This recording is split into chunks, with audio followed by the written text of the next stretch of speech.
When you watch a cycling road race like the Tour of Britain, you might think that every rider's just trying to be the first one to the finish line. But actually, that's not really what's going on. To see why, let's think about how the race is organised. The race is made up of stages. For instance, there were 8 stages in 2008, one each day for 8 days. On each day, obviously, someone is going to be the first to cross the finish line. He's called the stage winner.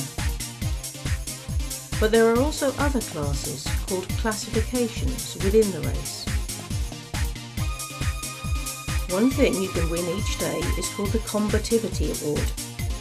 Combat obviously refers to aggression, and it's given to whichever rider has been the most aggressive, in the sense of riding really hard so as to continually be near the head of the race, even if he's not the first to cross the line at the end of the stage. In 2008, in the Southwest stage, that award was won by Geoffroy Lecatre, a Frenchman riding for the Agritubel team. Somebody who does that is going to be in with a good chance of scoring points in the 3 other classifications of the race. One of these is called the Hot Spot Sprints classification, and the rider who leads in that at the end of the day will be given the red, white and blue Sprints jersey. In the Southwest Stage 2008, that was Danilo De Luca, an Italian riding for the LPR Brakes Ballon team. At various places along the route are selected distances for the sprints. The first 4 riders past the finishing point of each sprint get awarded points. 5 points for the first rider, then 3, 2 and finally 1 point for the next 3 riders. Therefore, the riders who are best at sprinting will be trying to be at the head of the field at those times in the race, so as to be the ones who score those points. And if they're trying to win the yellow jersey, they'll particularly be wanting to be one of the first 3 riders in the sprints. You'll see why a bit later. Another classification is the King of the Mountains, the competition leader being given the red-dotted Eon King of the Mountains jersey. This competition is where the riders who are best at riding fast up steep hills will be trying to be at the front of the race when those climbs are coming up, so they can score points. The scoring's a bit more complicated than in the sprints because it depends on what category the climb is. Category 3 climbs are the easiest, so only 4 riders score points for being first across the finishing point of the climb, from 4 down to 1. Category 2 climbs are harder, and here there are points for the first 6 riders, from 6 down to 1. The hardest climbs of all are Category 1, like Porlock Hill for instance, and here there are points for 10 riders, from 10 down to 1. So if you were first through each of all 3 categories of King of the Mountains finishes, you could have 4 plus 6 plus 10 points, adding up to 20 points.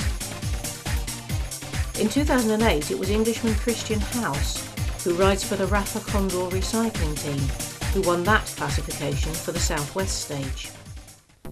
The 3rd classification is actually called the Points classification, and the competition leader in that gets to wear the green jersey. Each day, the first 15 riders to cross the finish line get awarded points. The first rider gets 15, all the way down to the 15th rider who gets just 1. So you may not win any of the stages, but if you're consistent and keep being in the first 15 to finish each day, you can score enough points to win the green jersey.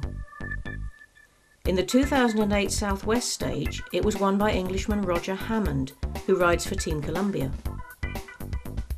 But if you're hoping to win the yellow jersey, by leading the overall general classification, or GC as it's known, you really want to be one of the first 4 to finish.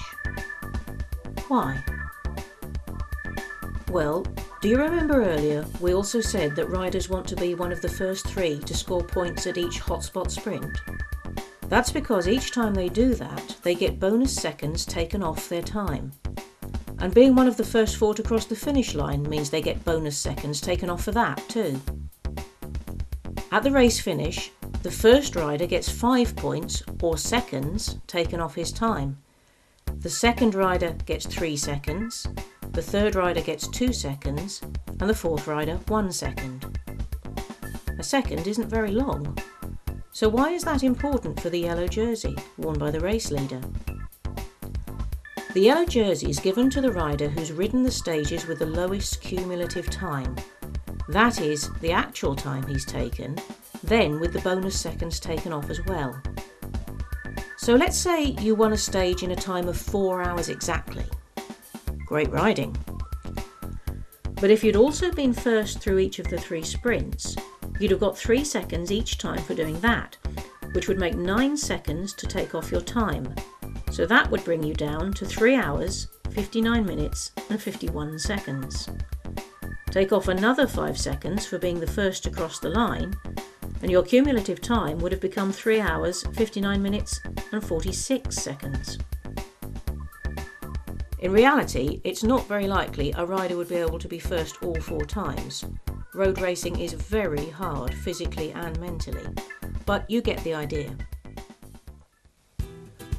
So to have a chance of wearing the yellow jersey, you need to try not only to ride the whole stage as quickly as possible, you also want to try to get as many bonus seconds as you can from the sprints and the finish, so as to take even more off your total time.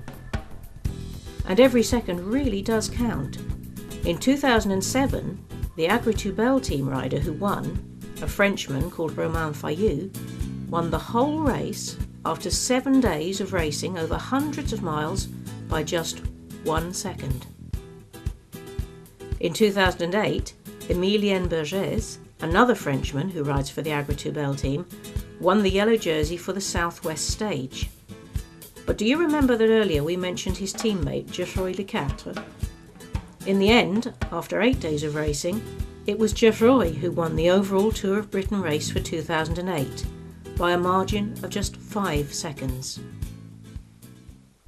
So that's what the riders are trying to do in the various classifications in the race. But not every rider expects to, or even intends to, win any of those things. A lot of them are there simply as team members to support the riders in their team who do have a realistic chance of winning one of the classifications.